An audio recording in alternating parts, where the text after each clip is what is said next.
Hi hello guys, welcome back to our channel. ಎಲ್ಲರೂ ಹೇಗಿದ್ದೀರಾ? ನಾವಂತೂ ಸೂಪರ್ ಆಗಿದ್ದೀವಿ. ನೀವು ಚೆನ್ನಾಗಿದ್ದೀರಾ ಅಂತ ಭಾವಿಸ್ತಾ ಇದ್ದೀನಿ.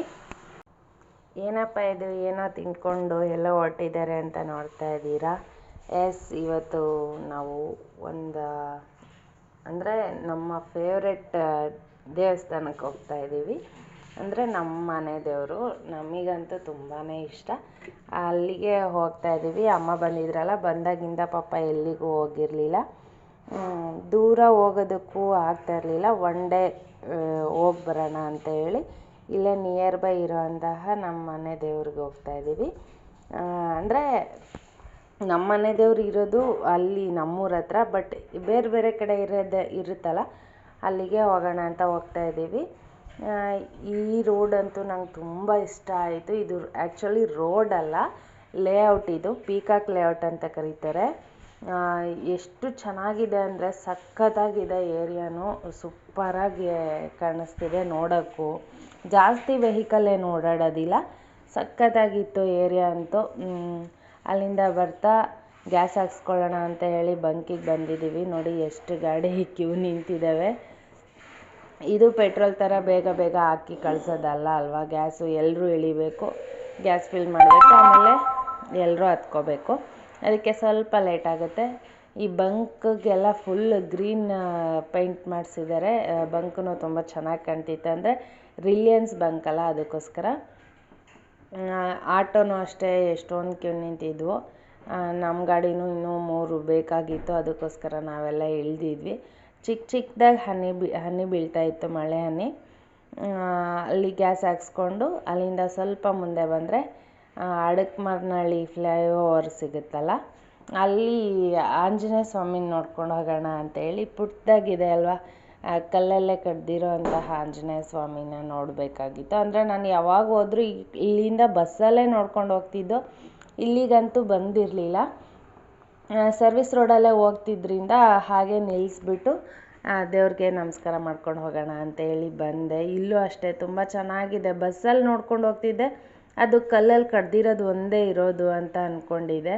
ಇಲ್ಲ ಗೈಸ್, ಇಲ್ಲಿ ಒಂದು ಚಿಕ್ಕದಾಗಿ ಒಂದು ಪುಟ್ಟದೊಂದು ದೇವಸ್ಥಾನ ಇದೆ. ಒಂದು ಗಣೇಶ, ಇನ್ನೊಂದು ಆಂಜನೇಯ ಸ್ವಾಮಿ, ಇಬ್ಬರು ಇದ್ದಾರೆ ಇಲ್ಲಿ. ಇಲ್ಲಿಗೆ ಬಂದಾಗೆ ಗೊತ್ತಾಗಿದ್ದು ನನಗೆ ಇಲ್ಲೂ ಒಂದು ದೇವಸ್ಥಾನ ಇದೆ ಅಂತೇಳಿ. ಮುಂಚೆ ಎಲ್ಲ ರೋಡಲ್ಲಿ ನೋಡ್ಕೊಂಡು ಹೋಗುವಾಗ ಆಂಜನೇಯ ಸ್ವಾಮಿದು ಪ್ರತಿಮೆ ಅಷ್ಟೇ ಇದೆ ಇಲ್ಲಿ, ಕಲ್ಲಲ್ಲಿ ಕಡ್ದಿರೋದು ಅಂತ ಹೇಳ್ತಾಯಿದ್ರು, ಕೇಳಿದ್ದೆ ಅಷ್ಟೇ. ಬಟ್ ಹತ್ರದಿಂದ ನೋಡಿರಲಿಲ್ಲ. ತುಂಬ ಚೆನ್ನಾಗಿ ಕಾಣಿಸ್ತಾ ಇತ್ತು. ಯಾವಾಗಲೂ ಬಸ್ಸಲ್ಲಿ ಹೋಗುವಾಗಲೇ ಕೈ ಮುಕ್ಕೊಂಡು ಹೋಗ್ತಿದ್ದೆ. ಈಗ ಹತ್ರದಿಂದ ನೋಡ್ತಿರುವಾಗ ತುಂಬ ಖುಷಿ ಆಗುತ್ತೆ ಗೈಸ್. ಇನ್ನು ಅಲ್ಲಿಂದ ಬಂದಿದ್ದು ನಾವು, ನಿಮಗೆ ಕಾಣ್ತಾ ಇರ್ಬೋದು, ಚಿಕ್ಕದಾಗಿ ಸ್ವಲ್ಪ ಗಿಡದ ಮಧ್ಯದಲ್ಲಿ ಕಾಣುತ್ತೆ ನೋಡಿ.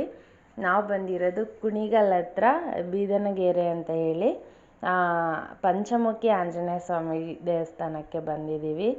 ನಮ್ಮ ಮನೆಯವ್ರಿಗಂತೂ ತುಂಬ ಫೇವ್ರೇಟ್ ದೇವರಿದು. ಆ್ಯಂಡ್ ನಮ್ಮ ಮನೆ ದೇವ್ರು ಕೂಡ, ಅದಕ್ಕೋಸ್ಕರ ಒಂದು ಸಲ ಹೋಗಿಬರೋಣ. ಯಾವತ್ತೂ ಬಂದಿರಲಿಲ್ಲ ಗೈಸ್ ಇಲ್ಲಿಗೆ, ಹೋಗಿ ಬರೋಣ ಅಂತ ಹೇಳಿ ಬಂದ್ವಿ. ನೋಡಿ, ನೀವು ಇಲ್ಲಿಂದನೇ ನೋಡ್ಬೋದು ಎಷ್ಟು ಚೆನ್ನಾಗಿ ಕಾಣ್ತಾ ಇದೆ ಅಂತ ಹೇಳಿ. ಇನ್ನು ದೂರದಿಂದನೇ ಇಷ್ಟು ಚೆನ್ನಾಗಿ ಕಾಣ್ತಾ ಇದ್ರೆ ಹತ್ರ ಹೋಗಿ ನೋಡೋಣ ಯಾವ ಥರ ಇದೆ ಅಂತೇಳಿ. ಫೈನಲಿ ಬಂದ್ವಿ ಗೈಸ್. ನಾವು ಫಸ್ಟ್ ಟೈಮ್ ಇಲ್ಲಿಗೆ ಬಂದಿರೋದು, ತುಂಬ ಖುಷಿ ಆಯಿತು. ನೀವು ಆಂಜನೇಯ ಸ್ವಾಮಿ ಇದನ್ನು ಇಲ್ಲಿಂದನೇ ದರ್ಶನ ಮಾಡ್ಕೊಳ್ಳಿ, ಯಾವ ಥರ ಇದೆ ಅಂತೇಳಿ. ನಿಮಗೆ ಫುಲ್ ವಿಡಿಯೋ ನೋಡಿ, ಎಲ್ಲೂ ಸ್ಕಿಪ್ ಮಾಡಬೇಡಿ. ದೇವಸ್ಥಾನದ್ದು ಪ್ರತಿಯೊಂದು ಮೂಲೆಯಲ್ಲೂ ಯಾವ ಥರ ಇದೆ, ಎಲ್ಲಿ ಏನಿದೆ ಅಂತೇಳಿ ಈ ವಿಡಿಯೋದಲ್ಲಿ ನಿಮಗೆ ತೋರಿಸ್ಕೊಡ್ತೀನಿ. ಸ್ಕಿಪ್ ಮಾಡಿದೆ ನೋಡಿ ಗೈಸ್. ತುಂಬ ಚೆನ್ನಾಗಿದೆ ದೇವಸ್ಥಾನ. ನೀವು ಒಂದು ಸಲ ಫ್ರೀ ಆದರೆ ಒನ್ ಡೇ ಫ್ರೀ ಮಾಡಿಕೊಂಡು ಬಂದು ದೇವ್ರ ದರ್ಶನ ಮಾಡ್ಕೊಂಡು ಹೋಗಿ. ಒಳಗಂತೂ ಇನ್ನೂ ಸಖತ್ತಾಗಿದೆ. ಹೊರ್ಗಡೆ ನೋಡೋಕ್ಕೆ ಮೈ ರೋಮಾಂಚನ ಅನಿಸುತ್ತೆ, ಅಷ್ಟು ಚೆನ್ನಾಗಿದೆ. ಇನ್ನು ಆಂಜನೇಯ ಸ್ವಾಮಿ ದೇವಸ್ಥಾನ ಒಂದೇ ಇಲ್ಲ ಇಲ್ಲಿ ಶನೇಶ್ವರ ಸ್ವಾಮಿ ದೇವಸ್ಥಾನವೂ ಇದೆ ಪಕ್ಕದಲ್ಲೇ. ನಾವು ಫಸ್ಟು ಇಲ್ಲಿಗೆ ಬರುವಾಗ ನಾವು ಆಂಜನೇಯ ಸ್ವಾಮಿ ದೇವಸ್ಥಾನ ಒಂದೇ ಅಂದ್ಕೊಂಡಿದ್ವಿ, ಏಕೆಂದರೆ ಯಾವತ್ತೂ ಬಂದಿರಲಿಲ್ಲ ನಾವು. ಫಸ್ಟ್ ಟೈಮ್ ಬಂದಿರೋದ್ರಿಂದ ಇಲ್ಲಿಗೆ ಬಂದಮೇಲೆ ಗೊತ್ತಾಗಿದ್ದು ಗೈಸ್, ಇಲ್ಲಿ ಶನೇಶ್ವರ ಸ್ವಾಮಿನೂ ಇದ್ದಾರೆ ಅಂತ ಹೇಳಿ. ಇಲ್ಲಿ ಪ್ರತಿ ಒಂದೊಂದು ಮೂಲೆಯಲ್ಲೂ ಒಂದೊಂದು ಕೊಟೇಶನ್ಸ್ ಅಂತೂ ಸೂಪರಾಗಿ ಬರೆದಿರ್ತಾರೆ. ಸ್ಟಾರ್ಟಿಂಗಲ್ಲೇ ಎಷ್ಟು ಚೆನ್ನಾಗಿ ಬರೆದಿದ್ದಾರೆ ನೋಡಿ. ಅದು ಒಂದು ಇದು ನಮ್ಮ ವಿಶ್ವದಲ್ಲೇ ಎತ್ತರವಾದ ಆಂಜನೇಯ ಸ್ವಾಮಿ ಪ್ರತಿಮೆ ಇದು. ಅಂದರೆ 161 ಅಡಿ ಇದೆ ಅಂತೆ ಉದ್ದ, ಅಷ್ಟು ಎತ್ತರ ಇದೆ. ನಮಗೆ ಕತ್ತೆತ್ತಿ ನೋಡೋಕ್ಕೂ ಆಗೋದಿಲ್ಲ. ಬಿಸಿಲಲ್ಲಿ ಬಂದರೆ ಅಂತೂ ಕಣ್ಣು ಬಿಡೋಕ್ಕೂ ಆಗಲ್ಲ. ನಾವು ಬಂದಾಗ ಸ್ವಲ್ಪ ವೆದರ್ ತುಂಬ ಚೆನ್ನಾಗಿತ್ತು, ತುಂಬ ಚೆನ್ನಾಗಿ ದರ್ಶನ ಮಾಡ್ಕೊಂಡ್ವಿ ನಾವಂತೂ. ಅಷ್ಟು ಹೈಟ್ ಇದೆ ಇಲ್ಲಿ. ನಾವು ನೋಡಿರ್ಬೋದು, ಸ್ವಲ್ಪ ಚಿಕ್ಕದಾಗೆ ಇರೋ ಅಂತಹ ಇವೇ ನೋಡಿರ್ತೀವಿ ಉದ್ದನ. ಬಟ್ ಇದು 161 ಫೀಟ್ ಇದೆ ಅಂದರೆ ಯಪ್ಪ ಸೂಪರಾಗಿದೆ. ನೋಡೋಕ್ಕಂತೂ 2 ಕಣ್ಣು ಸಾಲದು. ಇವರೇನಪ್ಪ ಇಷ್ಟು ಹೊಗಳ್ತಾರೆ ಅನ್ಬೋದು. ನೀವು ಇಲ್ಲಿ ಬಂದು ನೋಡಿದ್ರೇ ಗೊತ್ತಾಗುತ್ತೆ ಯಾವ ಥರ ಇದೆ ಅಂತ ಹೇಳಿ. ಇನ್ನು ಅದು ಒಂದು ಚಿಕ್ಕದು ಪಾರ್ಟ್ಸೂ ಎಷ್ಟು ಚೆನ್ನಾಗಿ ಮಾಡಿದ್ದಾರೆ ಅಂದರೆ, ಸಿಮೆಂಟಲ್ಲಿ ಮಾಡಿದ್ರೂ ಇದು ಸಿಮೆಂಟಲ್ಲಿ ಮಾಡಿರೋದಲ್ಲ ಅಂತ ಅನಿಸುತ್ತೆ, ಅಷ್ಟು ಚೆನ್ನಾಗಿ ಮಾಡಿದ್ದಾರೆ. ಆ ಸ್ವಾಮಿ ಕಾಲಾಗಿರ್ಬೋದು, ಆಮೇಲೆ ನಮ್ಮದು ಮೀನು ಕಂಡ ಯಾವ ಥರ ಇರುತ್ತೆ ಹೇಳಿ ಕಾಲಲ್ಲಿ, ಅದೇ ಥರ ಎಷ್ಟು ಚೆನ್ನಾಗಿ ಮಾಡಿದ್ದಾರೆ. ನಮ್ಮಮ್ಮ ನಾವು ಅದೇ ಮಾತಾಡ್ತಾ ಇದ್ದಿದ್ದು. ಅವರು ಕಂಬಿಲೇ ಮಾಡಿರ್ಬೋದು, ನೋಡೋಕ್ಕೆ ಪ್ರತಿಯೊಂದು ಎಷ್ಟು ಚೆನ್ನಾಗಿ ಕಾಣ್ತಾ ಇದೆ, ಅದನ್ನು ಎಷ್ಟು ನೀಟಾಗಿ ಮಾಡಿದ್ದಾರೆ ಅಂತ ಹೇಳಿ ಮಾತಾಡ್ತಾ ಇದ್ವಿ. ಅಲ್ಲಿಂದ ಇನ್ನು ಒಳಗಡೆ ದೇವ್ರ ದರ್ಶನಕ್ಕೆ ಹೋಗಬೇಕು. ಹೋಗ್ತಾ ದಾರಿಲೇ ಅಂಗಡಿಗಳೂ ಇಟ್ಕೊಂಡಿದ್ದಾರೆ. ಸ್ಯಾಟರ್ಡೆ ಸಂಡೇ ಆಗಿರಲಿಲ್ಲ, ಆ ಸ್ಯಾಟರ್ಡೆ ಸಂಡೇ ಆಗಿದ್ದರೆ ಇನ್ನೂ ಜಾಸ್ತಿನೇ ಇರ್ತಿದ್ವು ಅನಿಸುತ್ತೆ. ನಾವು ಶುಕ್ರವಾರ ಬಂದಿದ್ದರಿಂದ ಸ್ವಲ್ಪ ಫ್ರೀ ಆಗಿತ್ತು, ದರ್ಶನ ಮಾಡ್ಕೊಳ್ಳೋಕ್ಕೂ ಅಷ್ಟೇ ಅನುಕೂಲ ಆಗಿತ್ತು. ಏಕೆಂದರೆ ಜನದಲ್ಲಿ ಬಂದರೆ ನಾವು ಏನೂ ದರ್ಶನ ಮಾಡೋಕ್ಕಾಗಲ್ಲ. ನಾವು ಯಾವುದೇ ದೇವಸ್ಥಾನಕ್ಕೆ ಹೋಗಲಿ ಸ್ವಲ್ಪ ಫ್ರೀ ಟೈಮಲ್ಲಿ ಹೋಗೋಕ್ಕೆ ಇಷ್ಟಪಡ್ತೀವಿ, ಏಕೆಂದರೆ ದೇವ್ರ ದರ್ಶನವೂ ಚೆನ್ನಾಗಿ ಆಗುತ್ತೆ ಅಂತ. ಇಲ್ಲಿ ಸ್ಟಾರ್ಟಿಂಗ್ ಬಂದುಬಿಟ್ಟು ಇದಕ್ಕೆ ಮುಖ್ಯಸ್ಥರು ಯಾರ್ಯಾರು ಇರ್ತಾರೆ ಅವ್ರಗಳ ಫೋಟೋ ಎಲ್ಲ ಹಾಕಿದ್ರು ಗೈಸ್. ಇಲ್ಲಿ ಪ್ರತಿ ಒಂದೊಂದೂ ನೋಡ್ಕೊತ ಓದ್ಕೊತ ನಿಧಾನಕ್ಕೆ ಹೋಗ್ತಾ ಇದ್ವಿ ನಾವು. ಈ ಮಠದಲ್ಲಿರೋಂಥ ಇದು ಗೋಶಾಲೆ. ಹಸುಗಳು ತುಂಬ ಏನಿಲ್ಲ, ಆದ್ರೂ ಚೆನ್ನಾಗಿ ನೋಡ್ಕೊತಾ ಇದ್ದಾರೆ. ಅಲ್ಲಿ ಬಾಳೆಹಣ್ಣೆಲ್ಲ ಕೊಡ್ತಾರೆ ಅದಕ್ಕೆ ತಿನ್ಸೋಕ್ಕೆ, ತುಂಬ ಚೆನ್ನಾಗಿರುತ್ತೆ ನೋಡಿ. ಇದೊಂಥರ ತಳಿ ಹಸು, ಅದು ಚಿಕ್ಕದಾಗಿದೆ, ತುಂಬ ರಿಯಾಕ್ಟ್ ಮಾಡುತ್ತೆ, ಕರೆದ್ರೂ ಸಮೇತ ಹತ್ರಕ್ಕೆ ಬರ್ತವೆ. ಮತ್ತು ಇಲ್ಲಿ ನೋಡಿ ಅಂಗಡಿಗಳೆಲ್ಲ ತುಂಬ ಚೆನ್ನಾಗಿದೆ, ವಸತಿ ಗೃಹ, ಆಮೇಲೆ ನೀಟ್ನೆಸ್ ಚೆನ್ನಾಗಿ ಮೇಂಟೈನ್ ಮಾಡಿದ್ದಾರೆ. ಹಾಗೆಯೇ ನಾವು ಈ ಗೋಶಾಲೆಯಿಂದ ಬಲಗಡೆಗೆ ತಿರ್ಕೊಂಡ್ರೆ ಅಲ್ಲಿ ಎದುರುಗಡೆ ಕಾಣೋದು ಭೋಜನಾಲಯ. ಅದು ನನಗೆ ಇಲ್ಲಿ ತುಂಬ ಇಷ್ಟ ಆಗಿದೆ ಅಂದ್ರೆ ಅದೇನೆ, ಮುಂದೆ ವೀಡಿಯೋದಲ್ಲಿ ನೋಡಿ ತೋರಿಸ್ತೀನಿ. ತುಂಬ ಚೆನ್ನಾಗಿದೆ ದೇವಸ್ಥಾನ, ಮಾತ್ರ ನೀಟಾಗಿ ಮೇಂಟೈನ್ ಮಾಡಿದ್ದಾರೆ. ಇದು ಎಂಟ್ರೆನ್ಸು, ದೇವಸ್ಥಾನಕ್ಕೆ ಹೋಗೋದು ಎಂಟ್ರೆನ್ಸು. ಅವರೇ ದೇವಸ್ಥಾನದವರೇ ಇಟ್ಕೊಂಡಿರ್ತಾರೆ, ಬೇರೆ ಯಾರೂ ಇಟ್ಕೊಂಡಿಲ್ಲ. ಇಲ್ಲಿ ಹಣ್ಣು ಕಾಯಿ ಎಲ್ಲ ದೇವಸ್ಥಾನಕ್ಕೆ ಸಂಬಂಧಪಟ್ಟವರೇ ಇಟ್ಕೊಂಡಿರ್ತಾರೆ ಹಣ್ಣು ಕಾಯಿನ. ಹಣ್ಣು ಕಾಯಿ ತೊಗೊಂಡು ಮುಂದೆ ಹೋಗೋದು ಗೈಸ್. ಇನ್ನೇನು ಹಣ್ಣು ಕಾಯಿ ಎಲ್ಲ ತೊಗೊಂಡು ಇಲ್ಲಿಂದ ದೇವ್ರ ದರ್ಶನಕ್ಕೆ ಒಳಗಡೆ ಹೋಗೋದು. ಇಲ್ಲಿಂದ ಒಳಗೆ ಪ್ರತಿಯೊಂದು ಚಿಕ್ಕ ಗರ್ಭಗುಡಿಯಲ್ಲೂ ನಾವೇ ಸ್ವತಃ ಪೂಜೆ ಮಾಡ್ಕೊಂಬರೋದು. ಅಂದರೆ ಒಳಗಡೆ ಏನು ಹೋಗೋದಿಲ್ಲ, ಆಚೆನೇ ನಿಂತ್ಕೊಂಡು ಕೈ ಮುಕ್ಕೊಂಡು ನಮ್ಮದು ಅಲ್ಲಿನೂ ಮುಂದೆ ತೋರಿಸ್ತೀನಿ ಏನೇನು ಕೊಡ್ತಾರೆ ಅಂತ ಹೇಳಿ, ಅದೆಲ್ಲ ತಗೊಂಡು ಪೂಜೆ ಮಾಡ್ಕೊಂಡು ಹೋಗೋದು.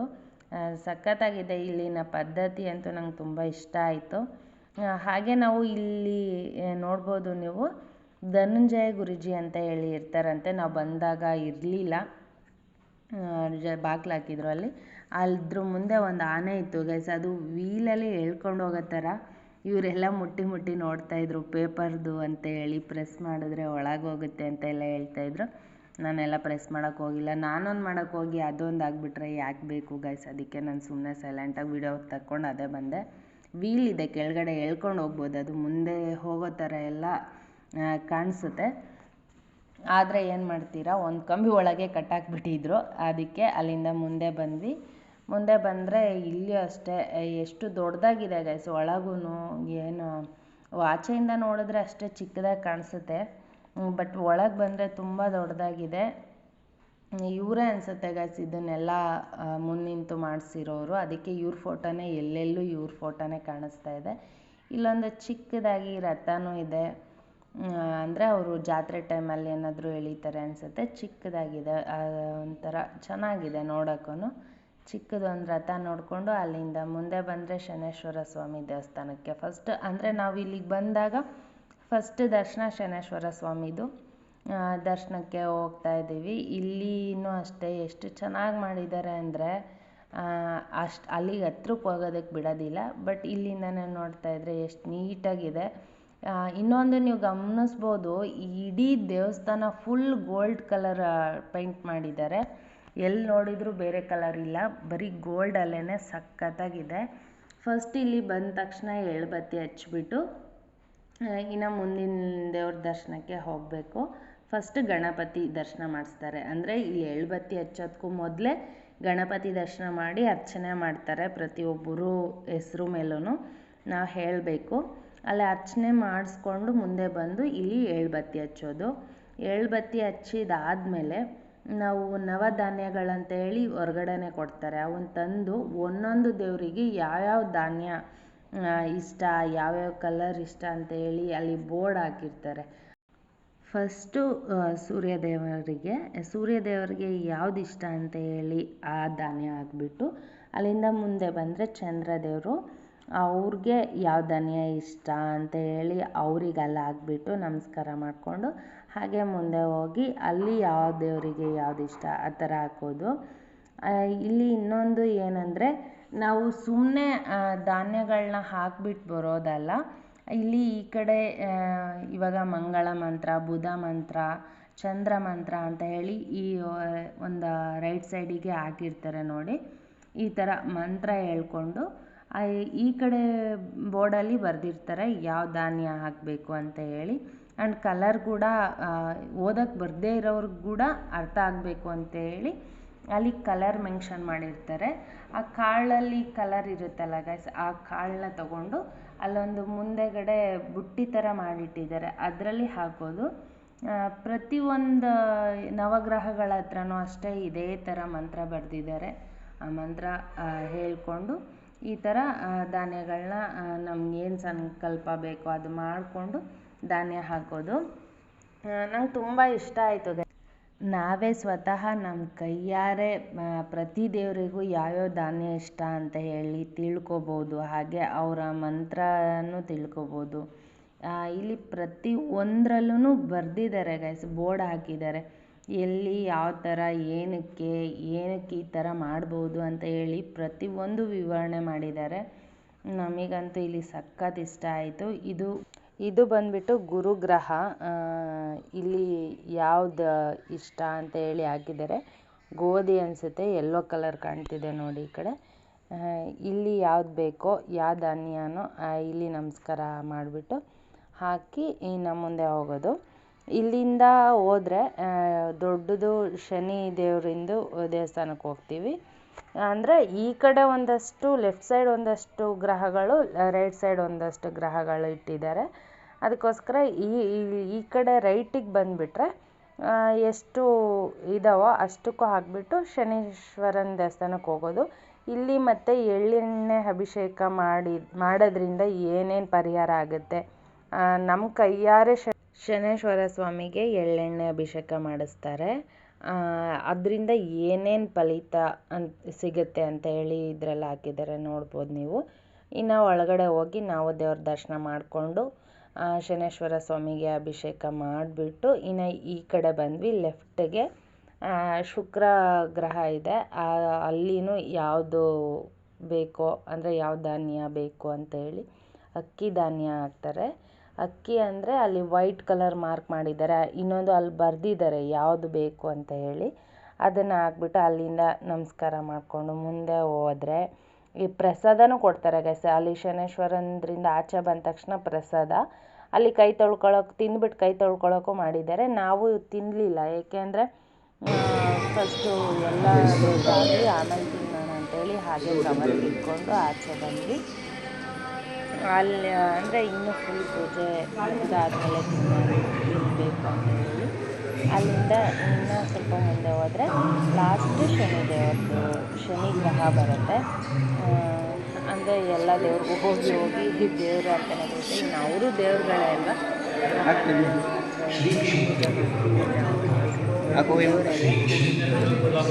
ಇಲ್ಲ ಫೈನಲಾಗಿ ಶನಿ ಗ್ರಹಕ್ಕೆ ಯಾವ್ದು ಬೇಕು ಅದನ್ನು ಹಾಕಿಬಿಟ್ಟು ನಮಸ್ಕಾರ ಮಾಡಿಕೊಂಡು ಮುಂದೆ ಬಂದರೆ ಗೈಸ್ ನಿಮಗೆ ಒಂದು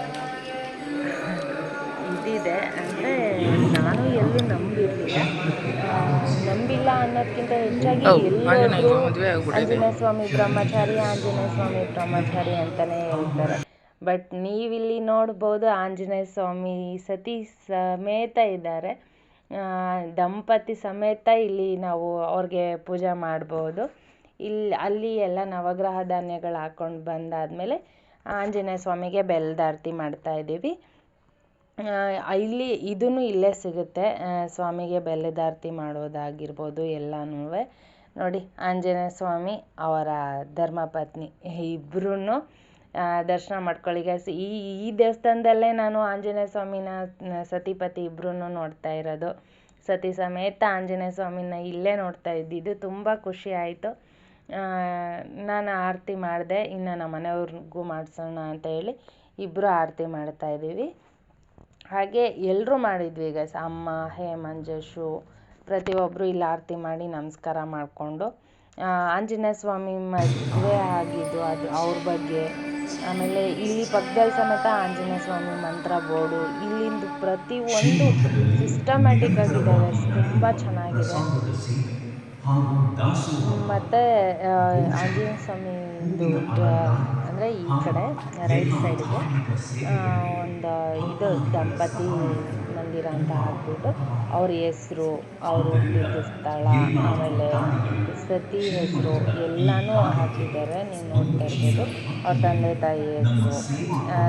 ಅಂದರೆ ಫಸ್ಟ್ ಟೈಮ್ ತಿಳ್ಕೊಳ್ಳೋರಿಗೆ ಆಲ್ಮೋಸ್ಟ್ ಎಲ್ರಿಗೂ ಗೊತ್ತಿರಲ್ಲ, ಬಟ್ ಇಲ್ಲಿ ಎಲ್ಲ ನೋಡುವಾಗ ಪ್ರತಿಯೊಂದು ಯಾರನ್ನೂ ಕೇಳ್ದೇ ಆರಾಮ್ಸೆ ನಾವೇ ಓದ್ಕೊಂಡು ತಿಳ್ಕೊಬೋದು.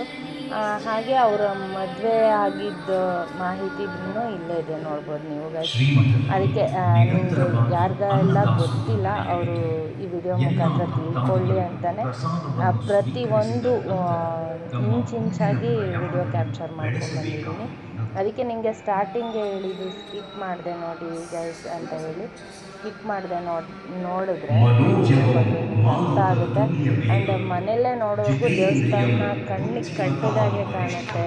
ಇಲ್ಲಿ ಇದೇ ಥರ ಇದೆ ಅಂತ ಹೇಳಿ ಗೊತ್ತಾಗುತ್ತೆ. ನೀವು ನೆಕ್ಸ್ಟ್ ಟೈಮ್ ಹೋದಾಗ ಎಲ್ಲಿ ಏನೇನು ಮಾಡಬೇಕು ಅಂತ ಹೇಳಿ ನಿಮಗೆ ಮುಂಚೆನೇ ಗೊತ್ತಿರುತ್ತೆ. ಅಲ್ಲಿ ಹೋಗಿ ನಾವು ಯಾವುದೇ ದೇವಸ್ಥಾನಕ್ಕಾಗಲಿ ಫಸ್ಟ್ ಟೈಮ್ ಹೋದರೆ ಕೇಳಿ ಮಾಡ್ತಾ ಇರ್ತೀವಲ್ಲ, ಗೊತ್ತಿಲ್ಲದೆ ಇರೋದನ್ನು ತಿಳ್ಕೊಂಡು ಮಾಡಬೇಕು. ಹಾಗೆ ಕೇಳ್ಕೊಂಡು ಮಾಡ್ತಾ ಇರ್ತೀವಿ. ಬಟ್ ಈ ವಿಡಿಯೋ ಮುಖಾಂತರ ನಿಮಗೆ ಗೊತ್ತಾಗುತ್ತೆ ಅಂತ ಹೇಳ್ಬಿಟ್ಟೆ ನಾನು ಈ ವಿಡಿಯೋ ಮಾಡಿರೋದು. ಎಲ್ಲಿ ಏನು ಮಾಡಬೇಕು, ಯಾವ ಪೂಜೆ ಮಾಡಿಸ್ಬೇಕು ಅಂತ ಹೇಳಿ ಮುಂಚೆನೇ ಗೊತ್ತಾಗುತ್ತೆ. ಇನ್ನು ಆಂಜನೇಯ ಸ್ವಾಮಿಗೆ ಅಲ್ಲಿ ಬೆಲ್ಲದಾರತಿ ಮಾಡಿಬಿಟ್ಟು ಇನ್ನು ಹೊರಗಡೆ ಬಂದ್ವಿ. ಇದು ಆಂಜನೇಯ ಸ್ವಾಮಿದು ಗರ್ಭಗುಡಿ, ಅದು ಸತಿ ಸಮೇತ ಇರುವಂತಹ ವಿಗ್ರಹ, ಗ್ರಹಗಳ ಜೊತೆ ಇದೆ ಅಲ್ಲ ಅದು. ಇಲ್ಲಿ ಬಂದರೆ ಆಂಜನೇಯ ಸ್ವಾಮಿದು ಮೂಲ ದೇವರು.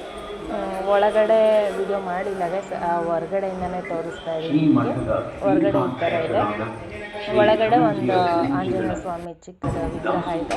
ಮತ್ತು ಆಮೇಲೆ ಹೊರಗಡೆ ಇನ್ನೂ ಸಖತ್ತಾಗಿದೆ. ಇದು ಮೇಲ್ಗಡೆ ಹೋಗೋ ದಾರಿ, ಮೇಲ್ಗಡೆಗೂ ಟಿಕೆಟು ಎಲ್ಲಿ ಏನು ತೊಗೊಂಡ್ರು ದುಡ್ಡಿಂದನೇ ಆಗೋದು. ನಾವು ಇಲ್ಲಿವರೆಗೂ ಬಂದು ಇನ್ನು ಮೇಲ್ಗಡೆ ಹೋಗಿ ಆಂಜನೇಯ ಸ್ವಾಮಿನ ಹತ್ರದಿಂದ ದರ್ಶನ ಮಾಡ್ಕೊಂಡಿಲ್ಲ ಅಂದರೆ ನಮಗೆ ಅದು ಸಮಾಧಾನ ಅನಿಸೋದೇ ಇಲ್ಲ. ಅಷ್ಟು ಅಲ್ಲಿಂದ ಬಂದು ನೋಡಿ, ವಿಶ್ವವಿಖ್ಯಾತ 161 ಅಡಿ ಪಂಚಮುಖಿ ಆಂಜನೇಯ ಬಿದರಗೆರೆ ಅಂತ ಹಾಕಿದ್ದಾರೆ. ಈ ಊರ ಹೆಸರು ಬಿದನಕೆರೆ. ಅದೇ ಬಿದನಗೆರೆ, ಕುಣಿಗಲ್ ಹತ್ರ ಇರುವಂತಹ ಊರು. ಹೈವೇಗೆ ಕಾಣಿಸುತ್ತೆ, ಅಲ್ಲಿಂದನೇ ಇಲ್ಲಿ ಯಾವುದೋ ದೇವಸ್ಥಾನ ಇದೆ ಅಂತ ಹೇಳಿ ಅಟ್ರಾಕ್ಟಿವ್ ಆಗಿ ಕಾಣಿಸುತ್ತೆ. ಹೈವೇಗೇ ತುಂಬ ಚೆನ್ನಾಗಿ ಒಂಥರ ಮನಸ್ಸಿಗೆ ಒಂಥರ ನೆಮ್ಮದಿ. ಆ್ಯಂಡ್ ಇಲ್ಲಿಗೆ ಬಂದರೆ ಇಲ್ಲಿನೂ ಒಂದು ನಾಗರು ಎಡೆ ಎತ್ತಿರೋ ಥರ ಅದನ್ನು ಮಾಡಿದ್ದಾರೆ. ನಾಗರು ಪ್ರತಿಷ್ಠಾಪನೆ ಥರ, ಅಂದರೆ ಅದರಲ್ಲೇ ನಾಗರು ಸಿಮೆಂಟಲ್ಲೇ ಮಾಡಿರೋದು. ಸಖತ್ತಾಗಿದೆ ನೋಡಿ ಗೈಸ್ ನೀವು. ನಮ್ಮ ಮಂಡಿ ಆಮೇಲೆ ಪ್ರತಿಯೊಂದು ಅವರು ಉಗ್ರಲ್ಲಿರುವಂತಹ ಗೆರೆಗಳು ಯಾವ ಥರ ಮಾಡಿದ್ದಾರೆ. ನಾನು ಆವಾಗಲೇ ಹೇಳಿದೆ ಪ್ರತಿಯೊಂದು ಸಿಮೆಂಟಲ್ಲೇ ಮಾಡಿರ್ಬೋದು, ಆದರೆ ಅದು ನೋಡೋಕ್ಕೆ ಎಷ್ಟು ಅಚ್ಚುಕಟ್ಟಾಗಿ ಕಾಣ್ತಾ ಇದೆ ಅಂತ ಹೇಳಿ. ನಾವು ಒಂದು ಸ್ವಲ್ಪ ಕೆಳಗಡೆ ಇಲ್ಲಿ ನೋಡಿದ್ರೆ ರಿಯಲ್ ಆಂಜನೇಯ ಸ್ವಾಮಿನೇ ಇದ್ದಾರೇನೋ ಅನ್ನೋವಷ್ಟು ಫೀಲ್ ಕೊಡುತ್ತೆ. ನಾವು ಅಲ್ಲಿಂದ ಸ್ವಲ್ಪ ಹೊತ್ತು ಕೂತ್ಕೊಂಡು ನಿಂತ್ಕೊಂಡು ನೋಡ್ಕೊಂಡು ಬಂದ್ವಿ. ಅಲ್ಲಿಂದ ಬಂದರೆ ಎನಿ ಟೈಮ್ ಅನ್ನದಾಸೋಹ ಇರುತ್ತೆ ಗೈಸ್. ಇಲ್ಲಿ ಎನಿ ಟೈಮ್ ಇರುತ್ತೆ ಅನ್ನ. ಇಲ್ಲಿ ನೋಡಿ ಒಂದು ಕೊಟೇಶನ್ ಎಷ್ಟು ಚೆನ್ನಾಗಿ ಬರೆದಿದ್ದಾರೆ, ಸೂಪರಾಗಿದ್ದಾವೆ ಗೈಸ್. ಇಲ್ಲಿ ಕೊಟೇಶನ್ಸು ಒಂದೊಂದು ಓದ್ಕೊಂಡು ನಿಂತ್ಕೊಂಡ್ರೆ ಮುಂದಕ್ಕೆ ಹೋಗಬೇಕು ಅನ್ಸೋದೇ ಇಲ್ಲ, ಅಷ್ಟು ಚೆನ್ನಾಗಿದ್ದಾವೆ ಕೊಟೇಶನ್ಸ್ ಮಾತ್ರ. ಇಲ್ಲಿ ಊಟದಾಗ ಮಾತ್ರ ಅಲ್ಲ, ದೇವಸ್ಥಾನದ ಒಳಗೂ ಇದ್ದಾವೆ, ಅಷ್ಟು ಚೆನ್ನಾಗಿ ಬರೆದಿರುತ್ತಾರೆ. ಎಲ್ಲ ಕಡೆನೂ ಬರೆದಿರ್ತಾರೆ, ಬಟ್ ಇಲ್ಲಿ ಸ್ವಲ್ಪ ಜಾಸ್ತಿನೇ ಬರೆದಿದ್ದಾರೆ, ಮನಸ್ಸಿಗೆ ಮುಟ್ಟೋ ಥರನೇ ಬರೆದಿದ್ದಾರೆ ಗೈಸ್, ಅಷ್ಟು ಚೆನ್ನಾಗಿದ್ದಾವೆ. ನನಗಂತೂ ಈ ಕುಣಿಗಲ್ ಹತ್ರ ಇರೋ ಬಿದನ್ಗೆರೆ ದೇವಸ್ಥಾನಕ್ಕೆ ಬಂದಿದ್ದು ತುಂಬಾ ಇಷ್ಟ ಆಯಿತು. ಫಸ್ಟ್ ಟೈಮ್ ಬಂದಿದ್ದಾದ್ರೂ ಸಖತ್ತಾಗಿತ್ತು. ಇನ್ನು ಫೈನಲಿ ಎಲ್ಲ ದೇವ್ರ ದರ್ಶನ ಮಾಡಿಕೊಂಡು ನಾವು ಪ್ರಸಾದ ತಿಂದು ಆಚೆ ಬರ್ತಾ ಇದ್ದೀವಿ. ಆಚೆ ಬಂದರೆ ಇಲ್ಲಿ ಸ್ವಲ್ಪ ಫೋಟೋಸು ಎಲ್ಲ ತಗೊಳ್ಳೋಣ ಅಂತ ಹೇಳಿ ತಗೊತಾ ಇದ್ವಿ ಗೈಸ್. ಇಲ್ಲಿಂದ ಆಚೆ ಹೋಗೋಕ್ಕೆ ಮನಸ್ಸಿಲ್ಲ. ಇನ್ನು ಇದ್ರ ಆಪೋಸಿಟಲ್ಲೇ ಇನ್ನೊಂದು ದೇವಸ್ಥಾನ ಇದೆ. ಅವರು ಕರ್ಪೂರ ಮತ್ತು ಊದ್ಗಡ್ಡಿ ನಮಗೆ ವಾಪಸ್ ಕೊಡ್ತಾರೆ ಇಲ್ಲಿ ಹಚ್ಚಿ ಅಂತ ಹೇಳಿ. ಅಲ್ಲೇ ಏನು ಹಚ್ಚಿಸೋದಿಲ್ಲ, ಹಚ್ಚುತ್ತೀವಿ ಅಂದರೆ ಅವರೇ ಪೂಜೆ ಮಾಡಿರ್ತಾರೆ. ನಾವು ಹೂವು ಹಣ್ಣು ಕಾಯಿ ತೊಗೊಂಡಿರೋದ್ರಲ್ಲೇ ಇವೆರಡು ಅಲ್ಲಿ ಹಚ್ಚಿ ನಿಮ್ಮ ಕೈಯಾರೆ ನೀವೇ ಪೂಜೆ ಮಾಡ್ಕೊಂಬನ್ನಿ, ಅಲ್ಲಿ ಯಾರೂ ಪೂಜಾರಿ ಇರೋದಿಲ್ಲ ಅಂತ ಹೇಳಿ ಕಳಿಸ್ತಾರೆ. ಇಲ್ಲಿ ಬಂದುಬಿಟ್ಟು ಉದ್ಭವ ಬಸವಣ್ಣ ಸ್ವಾಮಿ ಅಂತ ಹೇಳಿ, ಬಸವಣ್ಣ ಇಲ್ಲೇ ಉದ್ಭವ ಆಗಿರೋದು ಕಲ್ಲಲ್ಲಿ. ಅದು ಇದನ್ನು ಯಾರೂ ಕಡ್ದಿಲ್ಲ ಏನಿಲ್ಲ, ಅದೇ ತಾನೇ ಬಂದಿರುವಂತಹ ದೇವರಿದು. ಇಲ್ಲಿ ಬಂದುಬಿಟ್ಟು ಒಂದು ಹುತ್ತನೂ ಇದೆ, ಆಮೇಲೆ ಚಿಕ್ಕದಾಗಿ ಸ್ವಲ್ಪ ಕಲ್ಲುಗಳು ಬಸವಣ್ಣಗಳೆಲ್ಲ ಇದ್ದಾವೆ. ಆಮೇಲೆ ಇಲ್ಲೂ ಅಷ್ಟೇ ಹಳೆ ಫೋಟೋಸ್, ಅಂದರೆ ಇನ್ನು ಇದು ಫುಲ್ ಇಂಪ್ರೂವ್ ಆಗೋದಕ್ಕಿಂತ ಮುಂಚೆ ಇರುವಂತಹ ಫೋಟೋಸ್ ಎಲ್ಲ ಅಲ್ಲೇ ಹಾಕಿದ್ದಾರೆ. ಇಲ್ಲಿ ನೋಡಿ, ಇದೇ ಉದ್ಭವ ಬಸವಣ್ಣ ಅಂತ ಹೇಳಿ, ಎಷ್ಟು ಚೆನ್ನಾಗಿ ಆ ಬಸವಣ್ಣನ ಥರಾನೇ ಕಾಣ್ತಾ ಇದೆ. ಅದನ್ನು ಯಾರೂ ಮುಟ್ಟಿಲ್ಲ, ಅಂದರೆ ಕೆತ್ತನೆ ಮಾಡ್ತಾರಲ್ಲ ಆ ಥರ ಏನೂ ಮಾಡಿಲ್ಲ, ಅದೇ ಬಂದಿರುವಂತಹ ದೇವರು. ಇಲ್ಲಿ 11 ರೂಪಾಯಿ ಕಾಣಿಕೆ ಹಾಕಿಬಿಟ್ಟು ಹರಕೆ ಕಟ್ಟೋದು ಒಂದು ವಾಡಿಕೆ ಇದೆ ಅಂತೆ. ಏನಾದರೂ ಮನಸ್ಸಲ್ಲಿ ಅಂದ್ಕೊಂಡು ಹರಕೆ ಕಟ್ಟಿದ್ರೆ ಆಗುತ್ತೆ ಅಂತ ಹೇಳಿ ಇಲ್ಲಿ ಹಾಕಿದ್ದಾರೆ ಬೋರ್ಡ್ ಮೇಲೆ. ಆಮೇಲೆ ಆಗಿಂದು ಹಳೆ ಫೋಟೋಸ್ ಗೈಸ್ ಇವೆಲ್ಲ, ದೇವಸ್ಥಾನ ಇಂಪ್ರೂವ್ ಆಗೋದಕ್ಕಿಂತ ಮುಂಚೆದು ಹಳೆ ಫೋಟೋಸ್ ಎಲ್ಲ ಹಾಕಿದ್ದಾರೆ. ಇಲ್ಲೂ ಚೆನ್ನಾಗಿದೆ, ನಾವೇ ನಮ್ಮ ಕೈಯಾರ ದೇವ್ರಿಗೆ ಪೂಜೆ ಮಾಡೋದು. ಹತ್ರ ಹೋಗಿ ದೇವ್ರಿಗೆ ಬಗ್ಗಿ ಮಂಡಿ ಊರಿ ನಮಸ್ಕಾರ. ಇನ್ನು ಅಲ್ಲಿಂದ ಹೊರಟ್ವಿ ಗೈಸ್. ಇದು ಬರೋ ದಾರಿಲಿ ಶಿವೊಂದು ಸಖತ್ತಾಗಿತ್ತು, ಒಂದು ಆರ್ಚ್ ಥರ ಮಾಡಿದ್ದು. ಅಲ್ಲಿಂದ ಬಂದಿದ್ದು ನಾವು ಗೈಸ್, ನಿಮ್ಗೆ ಆಲ್ರೆಡಿ ಗೊತ್ತಿರುತ್ತೆ ಈ ಕಡೆ ಇರೋರಿಗೆ, ಇನ್ನು ನೋಡದೆ ಇರೋರಿಗೆ ಹೇಳ್ತಾ ಇದ್ದೀನಿ. ಇದು ಯಡಿಯೂರು ಸಿದ್ಧಲಿಂಗೇಶ್ವರ ಸ್ವಾಮಿ ದೇವಸ್ಥಾನಕ್ಕೆ ಬಂದ್ವಿ ಗೈಸ್. ಇಲ್ಲಿಗೂ ಅಷ್ಟೇ ತುಂಬ ದಿನದಿಂದ ಅಂದ್ಕೊತಿದ್ದೆ ಬರಬೇಕು ನೋಡಬೇಕು ಅಂತ ಹೇಳಿ, ಇಲ್ಲಿಗೆ ಬರೋಕ್ಕೆ ಆಗಿರಲಿಲ್ಲ. ಫೈನಲಿ ಬಂದ್ವಿ ಯಡಿಯೂರು ಶ್ರೀ ಗುರು ಸಿದ್ಧಲಿಂಗೇಶ್ವರ ಸ್ವಾಮಿ. ಇಲ್ಲಿ ಎಂಟ್ರೆನ್ಸಲ್ಲೇ ಕುದುರೆ ಸವಾರಿ ಓಡ್ತಾಯಿದ್ರು ಗೈಸ್, ಸಖತ್ತಾಗಿತ್ತು. ನೇಚರು ಇಲ್ಲೂ ಅಷ್ಟೇ, ವೆದರ್ ಸಖತ್ತಾಗಿತ್ತು. ಏಕೆಂದರೆ ಮೋಡ ಮುಚ್ಕೊಂಡಿತ್ತು, ಇವತ್ತು ಬೆಳಿಗ್ಗೆಯಿಂದನೂ ಬಿಸಿಲೇ ಇಲ್ಲ. ಅಲ್ಲಿ ಆಂಜನೇಯ ಸ್ವಾಮಿ ದೇವಸ್ಥಾನದ ಹತ್ರನೂ ಅಷ್ಟೇ, ಎಷ್ಟು ಹೈಟ್ ನೋಡಿದ್ರೂ ನೀಟಾಗಿ ಕಾಣಿಸ್ತಾ ಇತ್ತು. ಆ್ಯಂಡ್ ಇಲ್ಲೂ ಅಷ್ಟೇ ಬಿಸಿಲೇ ಇಲ್ಲ, ಸಖತ್ತಾಗಿತ್ತು ವೆದರು. ನಮಗೆ ಸಪೋರ್ಟಿವ್ ಆಗೇ ಇತ್ತು ಅನಿಸುತ್ತೆ ಗೈಸ್. ಬಿಸಿಲಾದರೆ ಎಲ್ಲೂ ಹೋಗೋಕ್ಕೂ ಆಗ್ತಾಯಿರಲಿಲ್ಲ, ಸುಸ್ತಾಗಿರೋದು. ನಮ್ಮ ಅಮ್ಮಂಗೆ ಸ್ವಲ್ಪ ಬಿಸಿಲೆಲ್ಲ ಹೋದರೆ ಹೆಡ್ಏಕ್ ಬರುತ್ತೆ, ತಲೆನೋವಿಂದನೇ ಕುತ್ಕೊಂಡ್ಬಿಡೋದು, ಎಲ್ಲೂ ನೀಟಾಗಿ ನೋಡೋಕ್ಕೆ ಆಗ್ತಾಯಿರಲಿಲ್ಲ. ಬಿಸಿಲು ಇಲ್ದಿರೋ ಕಾರಣ ನಮ್ಮಮ್ಮನೂ ಫ್ರೀಯಾಗಿ ಎಲ್ಲ ಕಡೆ ಓಡಾಡಿಕೊಂಡು ಚೆನ್ನಾಗಿ ದರ್ಶನ ಆಯಿತು, ಜನನೂ ಇರಲಿಲ್ಲ. ನಾವು ಹೇಳಿದ್ನಲ್ಲ ಗೈಸ್, ಆವಾಗಲೇ ಫ್ರೀ ಟೈಮಲ್ಲೇ ಜಾಸ್ತಿ ಹೋಗೋದು, ದೇವ್ರ ದರ್ಶನ ಚೆನ್ನಾಗಿ ಆಗೋದಕ್ಕೆ ಸಾಧ್ಯ ಅಂತ ಹೇಳಿ. ಇದು ಒಳಗಡೆ ಗರ್ಭಗುಡಿ ಸಿದ್ಧಲಿಂಗೇಶ್ವರ ಸ್ವಾಮಿದು. ಇನ್ನು ಅಲ್ಲಿನೂ ದರ್ಶನ ಮಾಡ್ಕೊಂಡು ಬಂದು ಸ್ವಲ್ಪ ಆಚೆ ಕೂತ್ಕೊಂಡಿದ್ದೀವಿ. ಅಂದರೆ ದೇವಸ್ಥಾನದಿಂದ ಇನ್ನೂ ಆಚೆ ಹೋಗಿಲ್ಲ, ಒಳಗೇನೆ ಕೂತ್ಕೊಂಡಿದ್ದೀವಿ. ಈ ಕಡೆ ಸ್ವಲ್ಪ ಬಂಗಾರದ ರಥನೂ ಇದೆ ಗೈಸ್. ಇಲ್ಲಿ ನಮ್ಮ ಜಸ್ಸು ನಿಂತಿದ್ದಾನಲ್ಲ, ಹಿಂದೆಗಡೆ ಬೋರ್ಡ್ ಇದೆ ನೋಡಿ, ಅಲ್ಲಿ ಬಂಗಾರದ್ದು ಬೆಳ್ಳಿ ಅಲ್ಲ ಬಂಗಾರದ ರಥ ಇದೆ. ಜಾಸ್ತಿ ವಿಡಿಯೋ ಏನು ಮಾಡ್ಕೊಂಡಿಲ್ಲ ಇಲ್ಲಿ, ಯಾಕೆಂದರೆ ಒಳಗಡೆ ವಿಡಿಯೋ ಮಾಡಬಾರ್ದು ಅಂತ ಬೋರ್ಡ್ ಹಾಕಿದ್ರು. ಅದಕ್ಕೋಸ್ಕರ ಜಾಸ್ತಿ ವಿಡಿಯೋ ಏನು ಮಾಡಿಲ್ಲ. ಸ್ವಲ್ಪ ಆಚೆಗಡೆ ಅಷ್ಟೇ ದೇವಸ್ಥಾನದ ವ್ಯೂ ತೋರಿಸ್ತಾ ಇದ್ದೀವಿ. ಒಂಥರ ಆಗಿನ ಕಾಲದ ಗುಡಿಗಳೇ ಚೆಂದ ಗೈಸ್. ಅವಾಗ ಕಟ್ಟಿರೋದೇ ಈಗ ಇಂಪ್ರೂವ್ ಮಾಡಿದ್ದಾರೆ. ಇವ್ರದ್ದು ಪವಾಡ ಅಂತೂ ತುಂಬಾ ಇದೆ. ಇನ್ನು ಹೊರಗಡೆ ಹೋಗ್ತಾ ಎಕ್ಸಿಟಲ್ಲಿ ಗಣೇಶ ಇದೆ ಗೈಸ್. ಇಲ್ಲಿ ಎಲ್ಲ ದೇವಸ್ಥಾನದಲ್ಲಿ ಎಂಟ್ರಿಗೆ ಹೋಗೋ ಕಡೆ ಇರುತ್ತೆ, ಇಲ್ಲಿ ಬರೋ ಕಡೆ ರೈಟ್ ಸೈಡಿಗೆ ಇದೆ. ನಾವು ಹೋಗುವಾಗ ಗಣೇಶನ ನಮಸ್ಕಾರ ಮಾಡಿಕೊಂಡು ಆಚೆ ಹೋಗೋದು. ಆಚೆ ಬಂದರೆ ಗೈಸ್ ಎಷ್ಟು ಚೆನ್ನಾಗಿದೆ ಅಂದರೆ ಸಿಕ್ಕಾಪಟ್ಟೆ ಜಾಗ ಇದೆ. ಎಷ್ಟು ಜನ ಬಂದರೂ ಇಲ್ಲಿ ನಿಲ್ಬೋದು. ಎಷ್ಟು ಲಕ್ಷಾಂತರ ಭಕ್ತಾದಿಗಳು ಬಂದ್ರೂ ಇಲ್ಲಿ ಪ್ಲೇಸ್ ಇದೆ ಗೈಸ್. ಅಷ್ಟೊಂದು ಜಾಗ ನೋಡ್ತಾ ಇರ್ಬೋದು ನೀವು ಎಷ್ಟು ಖಾಲಿ ಇದೆ ಅಂತ ಹೇಳಿ. ಯಾಕೆಂದರೆ ಜನ ಏನಿಲ್ಲ, ಜನ ಇದ್ದಿದ್ರೂ ಎಲ್ಲಿ ನಿಂತ್ಕೊಂಡ್ರೂ ಸ್ವಲ್ಪ ಪೀಸಾಗೇ ಕಾಣಿಸ್ತಾ ಇರುತ್ತೆ. ಅಂದರೆ ಜನ ಇಲ್ವೇನೋ ಅನ್ನೋ ಥರನೇ ಕಾಣಿಸುತ್ತೆ. ಇದು ಈ ಸ್ವಾಮಿ ಸಿದ್ಧಲಿಂಗೇಶ್ವರ ಸ್ವಾಮಿ ಪವಾಡ ಮಾಡಿರೋ ಅಂಥ ದೃಶ್ಯ. ಪವಾಡ ನೋಡಿ, ಅದನ್ನು ಯಾರೂ ಮುಟ್ಬಾರ್ದು ಅಂತ ಹೇಳಿ ಬೋರ್ಡ್ ಹಾಕಿದ್ದಾರೆ. ನೀವು ಇದು ನೋಡಿ ಯಾವ ಥರ ಕಾಣಿಸ್ತಾ ಇದೆ. ಮೋಡ ಮಾತ್ರ ಈ ಫೋಟೋಸಲ್ಲಿ ಎಡಿಟ್ ಮಾಡ್ತಾರಲ್ಲ ಗೈಸ್, ಆ ಥರನೇ ಕಾಣ್ತಾ ಇದೆ. ನಾವು ಯಾವ ಎಡಿಟು ಮಾಡಿಲ್ಲ, ಇದು ನ್ಯಾಚುರಲ್ ವಿಡಿಯೋ. ನೀವು ಇನ್ನೊಂಚೂರು ಹತ್ರದಿಂದ ನೋಡ್ಬೋದು. Natural video. ಆಕಾಶ ಮೋಡ ಎಲ್ಲ ಬಂದಿರೋದಕ್ಕೆ ಆಕಾಶ ಫುಲ್ ನೀಲಿ ವೈಟ್ ಮೋಡಗಳು ಕಾಣೋದಕ್ಕೆ ಇದು ಎಡಿಟ್ ಮಾಡಿರೋದೇನೋ ಅನಿಸುತ್ತೆ.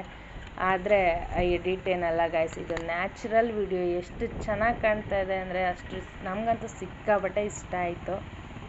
ಅವು ಆಕಾಶ ಬಂದಿರೋದಕ್ಕೂ ಮೋಡಗಳು ಬಂದಿರೋದಕ್ಕೂ ಅದು ನೀಲಿ ಆಕಾಶ ನೋಡೋದಕ್ಕೂ ಸಖತ್ತಾಗಿತ್ತು. ಅಲ್ಲಿಂದ ಇನ್ನೇನು ದರ್ಶನ ಮಾಡ್ಕೊಂಡು ಹೊರಡ್ತಾ ಇದ್ದೀವಿ ಗೈಸ್, ಊರ ಕಡೆ ಹೋಗೋದೆ. ಓಕೆ ಗೈಸ್, ಈ ವಿಡಿಯೋ ನಿಮ್ಗೆಲ್ರಿಗೂ ಇಷ್ಟ ಆಯಿತು ಅಂತ ಅಂದ್ಕೊತೀನಿ. ಕೀಪ್ ವಾಚಿಂಗ್, ಟೇಕ್ ಕೇರ್, ಬಾಯ್.